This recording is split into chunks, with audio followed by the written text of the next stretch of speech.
அஸ்ஸலாமு அலைக்கும் friends, welcome to my channel. இன்றைக்கி நாங்கள் பேபி ஜெக் ஃப்ரூட் சுண்டல் எப்படி செய்கிறேன்னு பார்ப்போம். இதை எப்போவுமே காயோடு வாங்கிக்கோங்க. வெட்டினதுக்கு கெமிக்கல் போடுறாங்க, ஸோ வெட்டினை வாங்க வேணாம். ஃபஸ்ட்டு இதை 2 கப் பொலந்து கையை நல்லா வாஷ் பண்ணி தண்ணியோடு இதில் உள்ள பிசினை எடுத்துக்கொள்ளணும். பிசின்னா தெரியும் தானே, கம் மாதிரி இருக்கும். அதை எடுத்துக்கொண்டுட்டு அதுக்கு பிறகு இன்னும் 2 கப் பொலந்து இதை நாங்கள் பீல் பண்ணிக்கொள்ளணும்.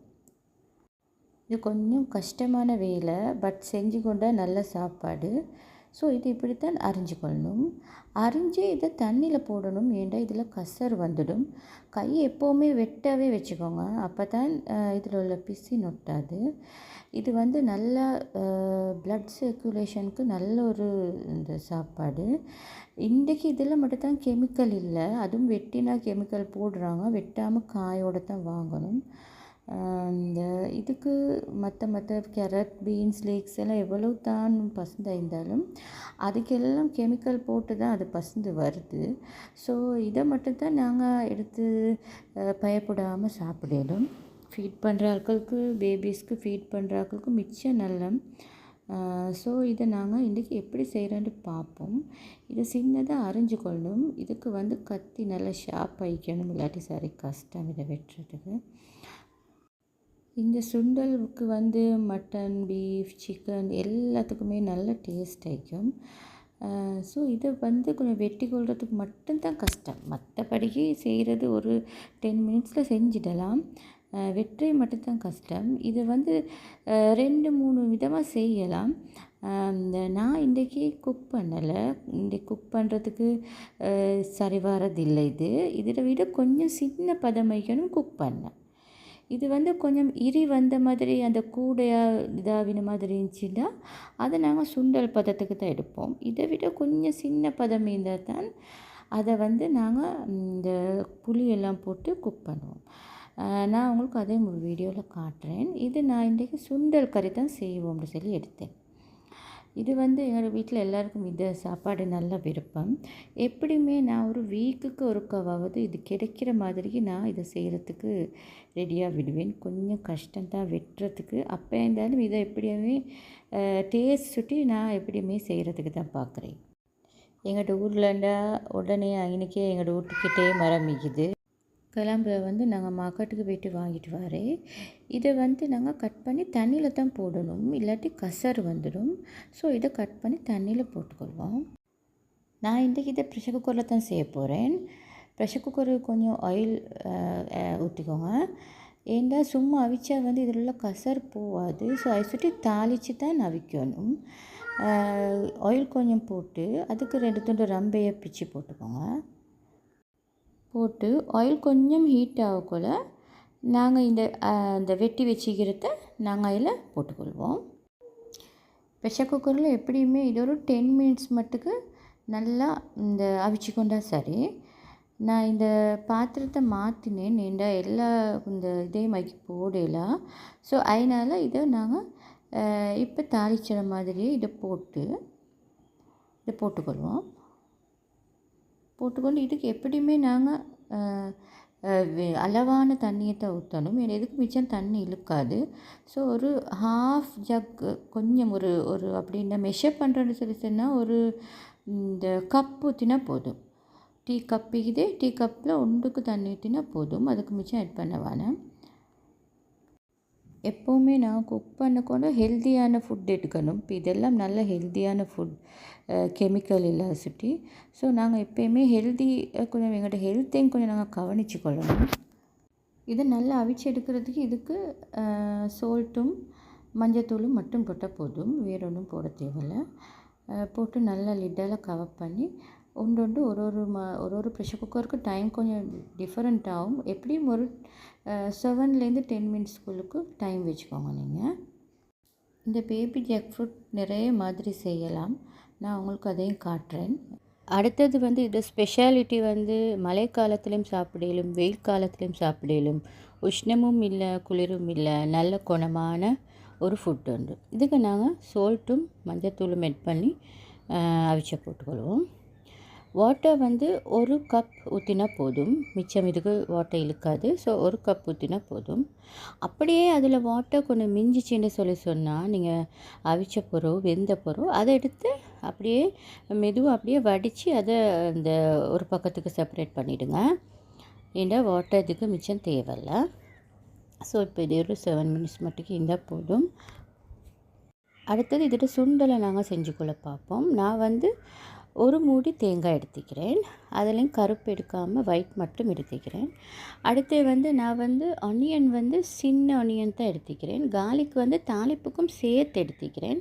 க்ரீன் சில்லி ஒரு 4-5 வேணும். இது க்ரீன் சில்லி தான் ஃப்ளேவர்டு இது கொடுக்கும். ஸோ க்ரீன் சில்லி 4-5 எடுத்துக்கோங்க. மற்றது கறி லீவ்ஸும் ரம்பையும் மட்டும்தான். இப்போ நாங்கள் வந்து ஃபஸ்ட்டுக்கு நாங்கள் க்ரீன் சில்லியை தான் இடிச்சுக்கொள்ளணும். நல்லா செக் பண்ணிக்கோங்க. நீங்கள் இடிக்க போகிற உரலில் தண்ணி காண்டு இல்லாட்டி மூஞ்சிக்கு தெரிச்சிடும், கண்ணுக்கு தெரிக்கும். ஸோ அதனால் எங்களோட சேஃப்டியும் பார்த்துக்கொள்ளணும். நாங்கள் எப்பயுமே குக் பண்ண வந்தால் எங்களோட சேஃப்டியாக பார்த்துக்கொள்ளணும். கேஸு ஆயிலை எப்படியும் போட போக்கல எல்லாம் எங்களோட கைக்கு கண்ணுக்கு தெரிக்காமல் பார்த்துக்கொள்ளணும். ஸோ இதை நாங்கள் ஃபஸ்ட்டுக்கு நாங்கள் க்ரீன் சில்லியை நல்லாவே இடிக்கணும்.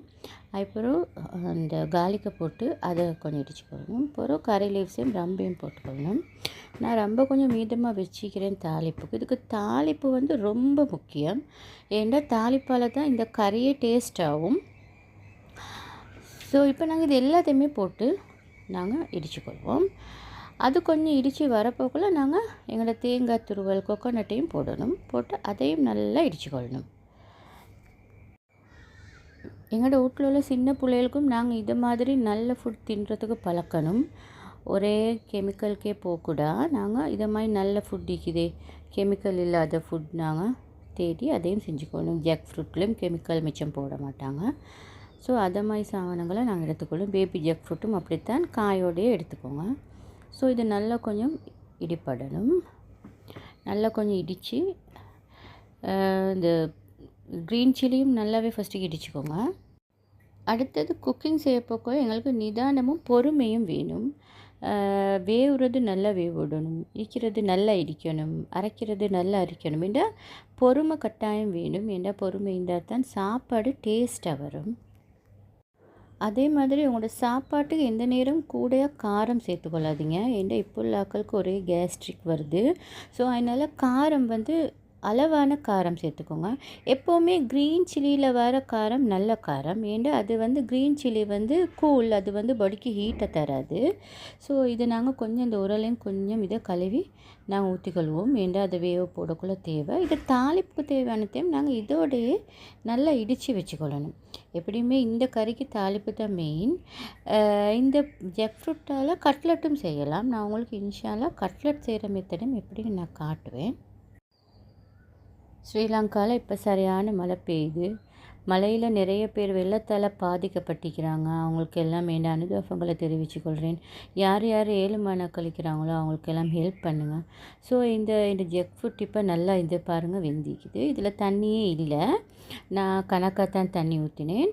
ஸோ அதனால் இப்போ இதை நல்லா கடையணும். நாங்கள் நல்லா வெந்து தான் நீக்குது, பட் இதை நல்லா கடையணும். இந்த மிக்ஸ் பண்ண போக்குள்ள நல்லா கடையணும். கடைஞ்சால் தான் இது சுண்டல் நல்லா வரும். எப்பயுமே இந்த மாதிரி இந்த கறிவல் செய்யப்போக்குள்ள மஞ்சத்தூள் டெர்மரிக் கொஞ்சம் கூடையாக போடுங்க. ஏன்னா அதில் கசரிக்கிற சுட்டி அது தேவை. இது வந்து நாங்கள் இடித்து வச்ச மிக்சர். இப்போ நாங்கள் அதை சேர்த்துக்கொள்வோம்.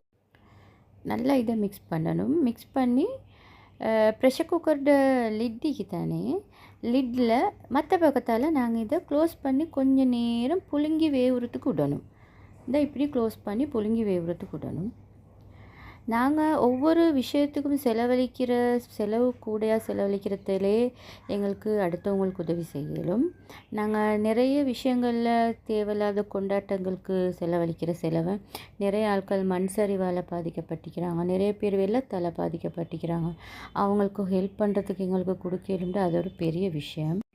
நான் எப்பயுமே கோகோனட் ஆயில் தான் யூஸ் பண்ணுவேன். ஃபார்ம் ஆயில் அது இது எதுவுமே நான் எடுக்க மாட்டேன். ஸோ இதுக்கு கோகோனட் ஆயில் கொஞ்சம் நான் போட்டுக்கிறேன். கோகோனட் ஆயில் இது கொஞ்சம் கூடையாக போடணும். ஏண்டா இதுக்கு தாளிப்பு தான் மெயின். ஸோ இதுக்கு நான் இப்போ எடுத்து வச்சுக்கிற திங்ஸ் எல்லாம் போட்டுக்கிறேன். வத்தலும் கார்லிக்கும் ரம்பையும் கறி லீவ்ஸ் கொஞ்சம் எடுத்துக்கிறேன், அதையும் போட்டுக்கொள்கிறேன்.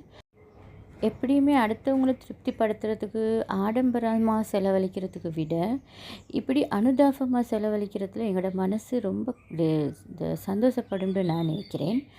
ஏன்டா உடுப்பு இல்லாமல் நிறைய பேர் இருக்கிறாங்க, சாப்பாடு இல்லாமல் நிறைய பேர் இருக்கிறாங்க. அவங்களுக்கெல்லாம் ஹெல்ப் பண்ணலும்னா பெரிய விஷயம். இது வந்து கறி லீவ்ஸும் கொஞ்சம் நான் இதுக்கு போட்டுக்கொள்கிறேன். தாளிப்புக்கு கறி லீவ்ஸ் மிச்சம் முக்கியம், உங்களுக்கு தெரியும். இப்போ இதுக்கு கடுகு போட்டுக்கிறேன். கடுகு போட்டால் கடுகு முருகக்குள்ளே நல்லா கடுகை கடைஞ்சி விட்டுடுங்க, அதுதான் நல்லா. ஸோ இப்போ நாங்கள் எங்களோட சுண்டல் மிக்சரை இதில் போட்டுக்கொள்வோம். இதில் போட்டு நல்லா மிக்ஸ் பண்ணணும். கொஞ்சம் கஷ்டமான சாப்பாடு, அது இதை வெட்டி கொள்றதுக்கு மட்டும்தான் கஷ்டம். ஆனால் அதை செஞ்சால் அதை மாதிரி நல்ல டேஸ்டான சாப்பாடே இருக்காது. ஸோ இதை கட்டாயம் நீங்கள் ட்ரை பண்ணுங்கள். இப்போ நல்லா இதை நாங்கள் மிக்ஸ் பண்ணிக்கொள்வோம். எந்த விஷயம் எங்களுக்கு நல்லாவே உண்மையாகவே தெரியுமோ அதை நாங்கள் 4 பேருக்கு ஷேர் பண்ணணும். அதுதான் நல்ல நோக்கம். ஏன்னா நாங்கள் மட்டும் வச்சுக்கொள்ளக்கூடாது. படிப்பாக இருக்கட்டும், அது ஒரு சாப்பாடாக இருக்கட்டும், அது எதுவாக இருந்தாலும் பிரச்சனை இல்லை. அதை நாங்கள் 4 பேர்த்துக்கு ஷேர் பண்ணணும். ஆனால் நல்லா நாங்கள் ஷோ பண்ணிக்கொள்ளணும். எங்களுக்கு அது நல்லா தெரியுமா, அது சரியாக வருமானதை நாங்கள் ஷோ பண்ணி கொண்டு தான் அடுத்தவங்களுக்கு ஷேர் பண்ணணும். ஏண்டா ஒரு விஷயம் செய்ய போக்குள்ள அதுக்கு பணம் போடுவாங்க, அதுக்கு ஃபுல் எஃபெக்ட் போடுவாங்க. ஸோ அப்போ வந்து அவங்களுக்கு அந்த எஃபெக்ட் வீணாகிடும் தானே. பார்க்குற நீங்களும் அதே போல் ரெசிப்பியை ஃபுல்லாகவே பாருங்கள். பார்த்தா தான் உங்களுக்கு இது ஃபுல்லாக ஒழுங்காக செய்யணும், ஸ்கிப் பண்ணாமல் பாருங்கள். என் ரெசிபி பிடிச்சிருந்தால் லைக் பண்ணுங்கள். என் சேனல் பிடிச்சிருந்தா சப்ஸ்கிரைப் பண்ணி எனக்கு ஒரு சப்போர்ட் ஒன்று தாங்க. இது போல் எனக்கு தெரிஞ்ச நிறைய விஷயங்கள் உங்களுக்கு ஷேர் பண்ணணும்னு நான் ஆசைப்பட்றேன் ஃப்ரெண்ட்ஸ். ஸோ இன்றைக்கி இந்த டிஷ்ஷோட இது மாதிரி எனக்கு தெரிஞ்ச இன்னும் ரெசிபீஸ், சோயிங்ஸ், அது இது டிப்ஸ், ஐடியாஸ் எல்லாம் நான் உங்களோட ஷேர் பண்ணணும்னு நினைக்கிறேன். ஸோ என் சேனலுக்கு நீங்கள் ஒரு சப்போர்ட் வந்துட்டாங்க. பாய் பாய் ஃப்ரெண்ட்ஸ்.